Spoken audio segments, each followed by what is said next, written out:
Biglang pumutok ang balita na agad nakakuha ng atensyon ng buong mundo.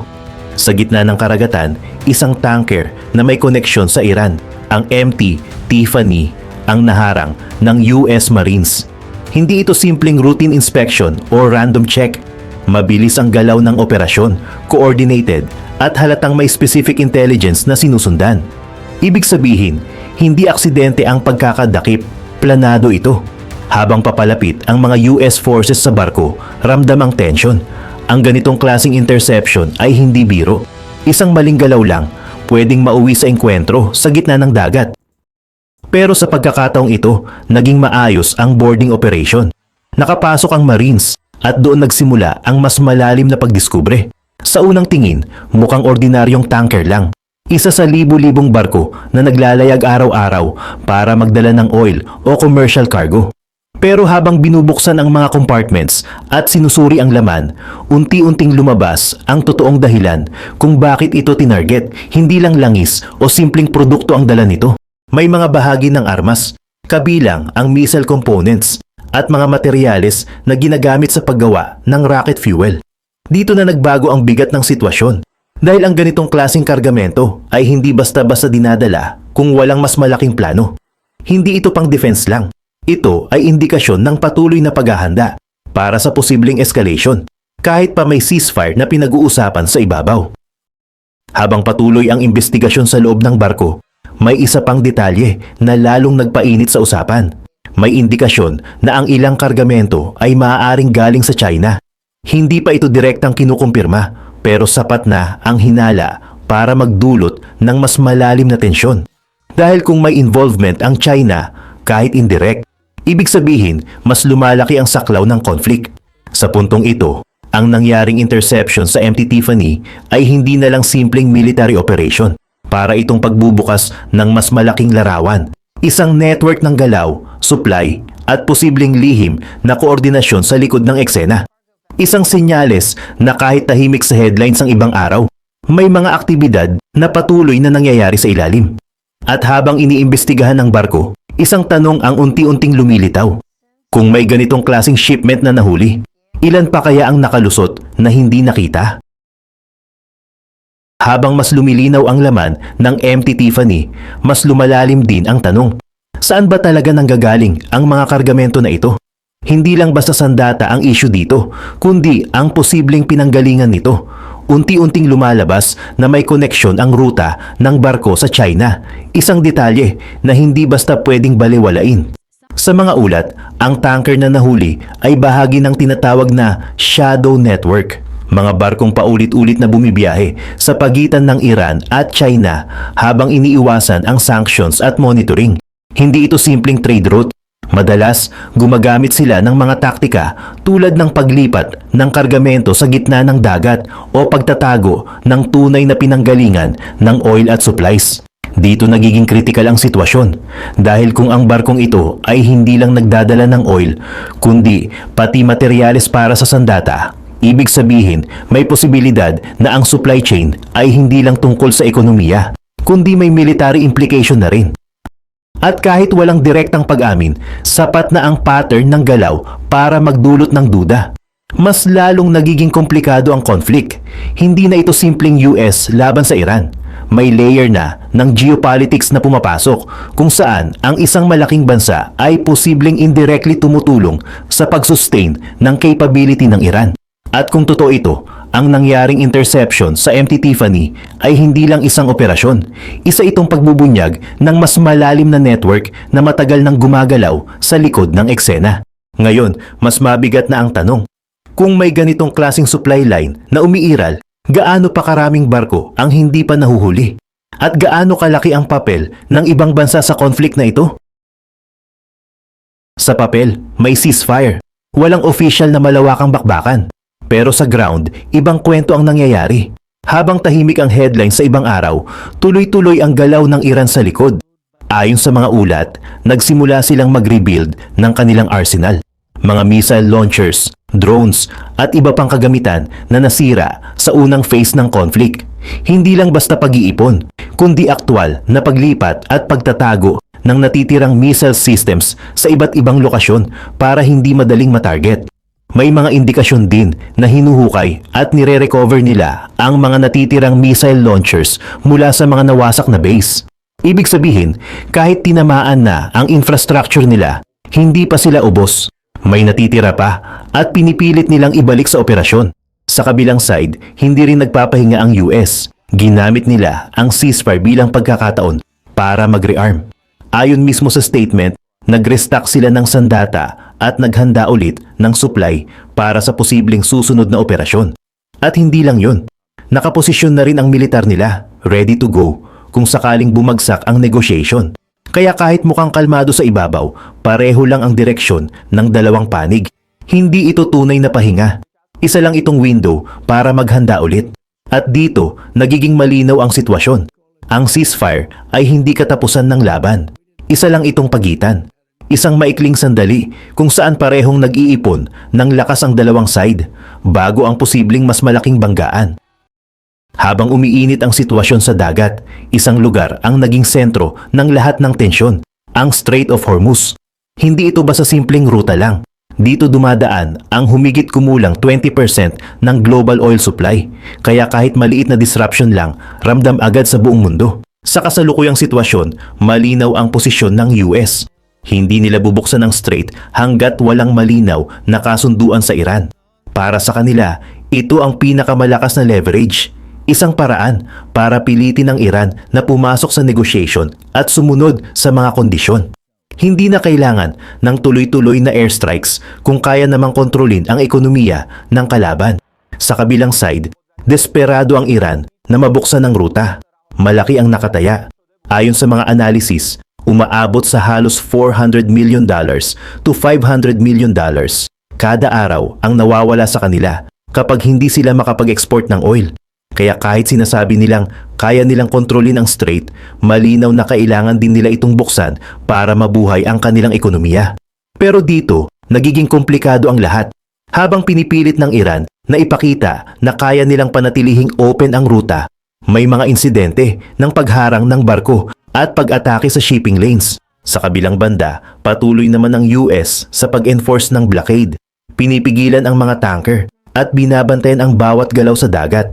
Ang resulta, isang sitwasyon na parang chess match sa gitna ng karagatan.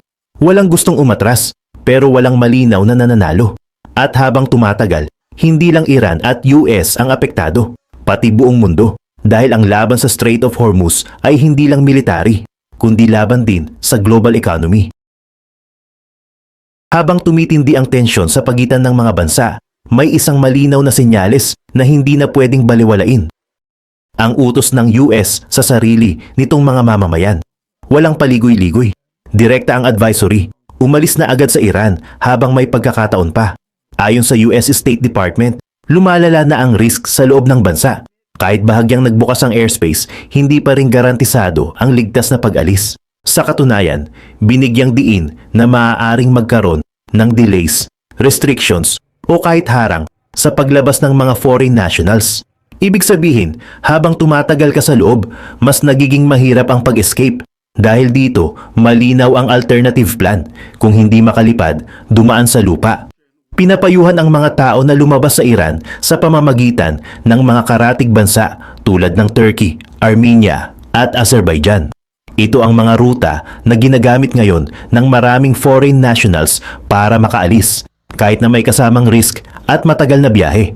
Pero kahit may mga exit routes, hindi ibig sabihin ay ligtas na agad. May mga ulat na may delays, interrogation at minsan ay detention sa mga border crossings. At dahil walang diplomatic presence ang US sa Iran, limitado rin ang tulong na maibibigay kapag may problema na. Sa kabuuan, ang evacuation order ay hindi lang simpleng precaution. Isa itong malinaw na indikasyon na ang sitwasyon sa loob ng Iran ay papunta na sa mas delikadong level. At kung umaabot na sa punto na pinapaalis na ang sariling mamamayan ng isang bansa, ibig sabihin may inaasahan silang mas malalang mangyayari sa mga susunod na araw. Habang abala ang US sa pagkontrol ng strait at pagmonitor ng mga tanker, hindi rin nagpapahuli ang Iran, lalo na ang IRGC o Islamic Revolutionary Guard Corps. Sa mga huling ulat, may mga international vessels na pinigilan at in-intercept mismo sa Persian Gulf. Hindi lang ito simpleng inspection. Para itong pagpapakita na kaya rin nilang kontrolin ang galaw sa dagat kahit may pressure mula sa US. Sa ganitong mga galaw, malinaw ang mensahe ng IRGC. Hindi sila basta susunod o magpapahina. Kahit may blockade at monitoring, handa silang magpakita ng presensya at gumanti kung kinakailangan. Pero hindi doon nagtatapos ang usapan. May isa pang mas seryosong banta na lumabas.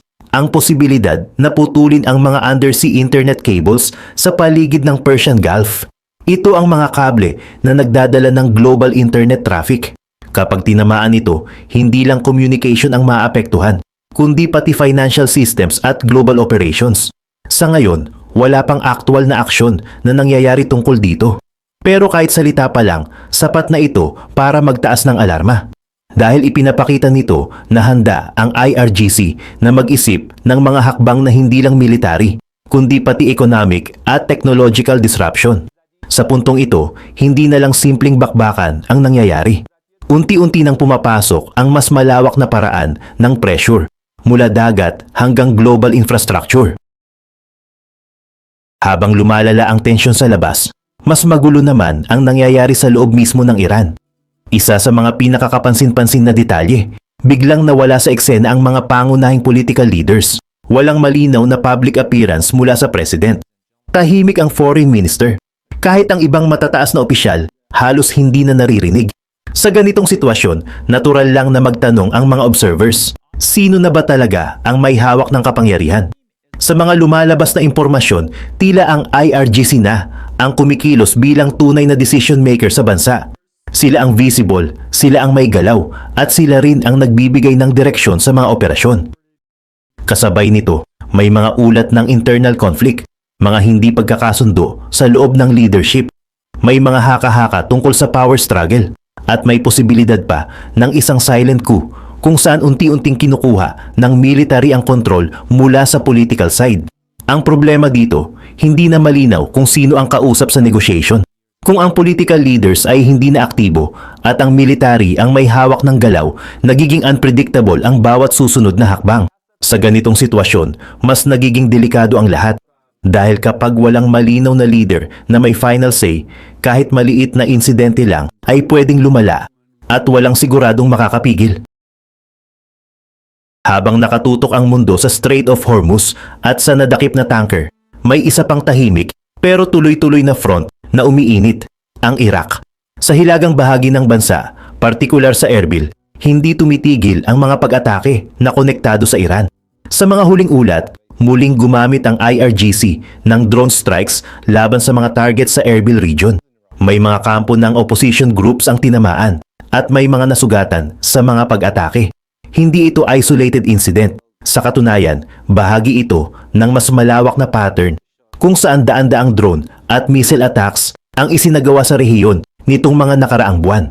Bukod dito, may mga reports din na mismong mga base na may connection sa US at allied forces ay target ng ganitong mga pag-atake. Sa ilang insidente, may mga nasawi at nasugatan at patuloy ang takot sa mga lugar na ito dahil sa paulit-ulit na drone activity.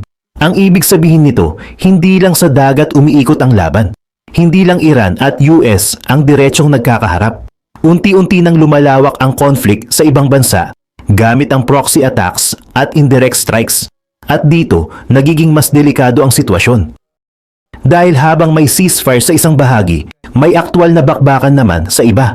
Parang dalawang kwento ang sabay na nangyayari. Isang tahimik na negotiation at isang tuloy-tuloy na escalation sa ground. Sa puntong ito, malinaw na ang conflict ay hindi na confined sa iisang lugar. Lumalawak ito, kumakalat at mas nagiging unpredictable. At habang tumatagal, mas maraming bansa ang posibleng madamay sa gitna ng laban na ito. Habang abala ang mundo sa mga missiles, barko at drone strikes, may isang laban na halos hindi napapansin, ang economic war. Tahimik ito, walang putok, pero mas malaki ang epekto sa pangmatagalan. Sa gitna ng lahat, nananatiling kontrolado ng US ang Strait of Hormuz at dito umiikot ang pinakaimportanteng pressure. Dahil bawat araw na hindi makalabas ang oil ng Iran, tuloy-tuloy ang pagkawala ng kita. Umaabot ito sa daan-daang milyong dolyar kada araw. Pera na kritikal para sa operasyon ng gobyerno at military. Sa ganitong setup, hindi na kailangan ng full-scale attack. Hindi na kailangan ng tuloy-tuloy na airstrikes. Ang ginagawa ng US ay simple pero epektibo. Hinahawakan nila ang pinakaimportanteng lifeline ng Iran, ang oil exports. Habang tumatagal ang blockade, mas humihina ang ekonomiya, mas nagkakaroon ng pressure sa loob ng bansa at mas nahihirapan ang Iran na punduhan ang sarili nitong operasyon. Ito ang tinatawag na long-term economic squeeze, isang strategy na hindi agad mararamdaman sa unang araw. Pero habang tumatagal, unti-unting kinakain ang kapasidad ng kalaban. At sa puntong ito, malinaw na hindi lang battlefield ang laban, kundi pati ekonomiya. Kahit may pressure sa ekonomiya at kahit may mga nawasak na assets, hindi ibig sabihin ubos na ang Iran. Sa mga assessment, may natitira pa silang malaking bahagi ng kanilang naval personnel. Umaabot sa halos 60%. Ibig sabihin, may kakayahan pa rin silang gumalaw at lumaban kung kinakailangan. Pero nagbago na ang strategy nila. Sa halip na umasa sa malalaking barko, mas ginagamit nila ngayon ang mga fast attack boats. Maliliit, mabilis, at mas mahirap i-track. Ito ang ginagamit nila para sa mabilisang operasyon sa Persian Gulf, lalo na sa mga sitwasyon na kailangan ng biglaang galaw o harassment sa mga dumadaang barko. Sa kabilang banda, malinaw ang advantage ng United States. Mas advanced ang kanilang kagamitan, mas organized ang logistics, at higit sa lahat, fully supplied sila matapos ang kanilang rearmament phase. Handang-handa sila kung sakaling bumalik sa full conflict ang sitwasyon. Kaya kahit may ceasefire na pinag-uusapan, hindi pa tapos ang laban. Parehong may kakayahan ang dalawang panig. Parehong naghahanda. At sa ganitong balance, sapat na ang isang maling galaw para muling sumiklab ang mas malawak na gera. Habang umiinit ang sitwasyon sa Middle East, may isa pang rehiyon na sabay ding nagiging tense, ang Asia Pacific. At dito, direktang kasama ang Philippines. Sa mga nagdaang araw, nagsimula ang malalaking joint military drills na kinabibilangan ng United States, Philippines at Japan. Hindi ito maliit na exercise. Umabot sa humigit kumulang 10,000 US troops ang kasali, kasama ang mga modern equipment, naval assets at coordinated operations sa lupa at dagat. Para sa mga involved na bansa, ito ay bahagi ng pagpapalakas ng defense cooperation at paghahanda sa anumang posibleng threat sa rehiyon. Pero para sa China, ibang usapan ito. Naglabas sila ng concern at binigyang diin ang kanilang pag-aalala sa lumalakas na military presence at cooperation sa paligid nila. Dito nagiging malinaw ang mas malaking picture. Hindi na lang iisang conflict ang umiinit. Habang may tension sa pagitan ng US at Iran sa Middle East, may parallel tension din sa Asia Pacific na may kinalaman sa China at mga allies ng US. Sa puntong ito, parang dalawang chessboard ang sabay na nilalaro. Magkaibang lugar pero konektado ang epekto. At habang tumataas ang military activity sa dalawang rehiyon, mas nagiging sensitibo ang bawat galaw ng bawat bansa. Habang patuloy ang galaw sa iba't ibang bahagi ng mundo, papalapit naman ang isang critical na deadline. Ang ceasefire na umiiral ngayon ay hindi permanente. Ayon sa mga pahayag, posibleng tumagal lang ito ng 3 hanggang 5 araw. Isang maikling window para sa negotiation. Sa loob ng panahong ito, inaasahan na maglalabas ng proposal ang Iran. Isang deal na pwedeng magpahinto sa escalation at magbigay ng direksyon sa susunod na hakbang. Pero dito, pumapasok ang malaking problema. Sa loob mismo ng Iran, hindi malinaw kung sino ang may kontrol. May internal chaos, may power struggle, at may indikasyon na ang militar, partikular ang IRGC, ang may hawak ng tunay na kapangyarihan. Sa ganitong setup, hindi sigurado kung may isang unified decision na lalabas. Kaya kahit may deadline, hindi rin sigurado kung may negotiation na mangyayari. Posibleng walang mag-submit ng proposal. Posibleng magulo ang magiging desisyon at posibleng tuluyang bumagsak ang ceasefire. Sa puntong ito, ang sitwasyon ay parang nasa gilid ng bangin. Konting oras na lang ang natitira pero walang malinaw na kasiguruhan kung saan hahantong ang lahat at kung walang kasunduan na mabubuo, ang susunod na mangyayari ay hindi na usapan kundi aksyon na naman. Sa puntong ito, hindi na simple ang sitwasyon. Hindi na ito isang diretsyo na laban lang. Ang nangyayari ngayon ay isang multi-layer conflict. Sabay-sabay na gumagalaw ang military, ekonomiya at politika sa loob ng Iran. Sa military side, patuloy ang tensyon sa dagat at sa iba't ibang front. May mga barkong hinaharang, may mga attack na nangyayari, at may mga galaw na pwedeng mag-trigger ng escalation anumang oras. Sa economic side naman, ramdam ang epekto ng blockade. Bumabagal ang oil exports, tumataas ang pressure sa loob ng bansa, at pati global market naapektuhan na rin. Pero ang pinakadelikadong bahagi ay ang political situation sa loob ng Iran. Hindi malinaw kung sino ang tunay na may kontrol. May mga ulat ng internal power struggle at may indikasyon na ang military, lalo na ang IRGC, ang mas nangingibabaw sa desisyon. Dahil dito, nagiging komplikado ang negotiation. Kung hindi malinaw kung sino ang kausap ng United States, paano magkakaroon ng matibay na kasunduan? Kahit may ceasefire, kung walang unified leadership sa kabilang side, hindi rin sigurado kung masusunod ito. At habang tumatagal, lalong nagiging delikado ang bawat galaw.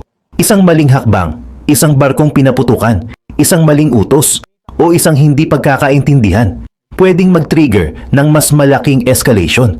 Sa kasalukuyang estado ng tensyon, hindi malayo ang posibilidad ng full-scale war. Ito na ang pinaka-critical na phase ng conflict.